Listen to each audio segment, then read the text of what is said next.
Meni je mami, ne vem, je imela neko idejo, da bi jaz mogla biti, se pravi, ful pametna uličnakinja, pa drobna punčka, ki se bi v roza oblačila, da bi bila pač perfektna, in mi je direkt rekla, da sem debela in ne neham jesti. In sem ji čestitala in jaz sem sam planila v jog, ker sem pač nekako čudila, kaj se meni dogaja in kaj se tudi njej dogajalo in to se pač ponavlja, a ne, da sem njo klicala čisto na koncu svojo mami, a ne, v službo in v joku, mam, jaz ne morem več, jaz ne morem biti več z njim, škoda, da sem ji dolžna se opravičiti, da res ne morem več, a ne. Tak občutek sem imela na koncu. Te lahko nekaj vprašam, pa jaz ja, tako, a imaš ti kdaj občutek, da si tako boljša od vseh?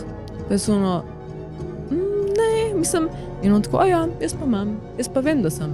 To, mislim, psihopati, ljudje, ki so narcisistični, se verjetno tega ne zavedajo, ne, in oni pač mislijo, da so perfektni in da so vsi drugi dansko taki. Pa tudi da imam občutek pri sebi, da sem živela tako že 15 življenj.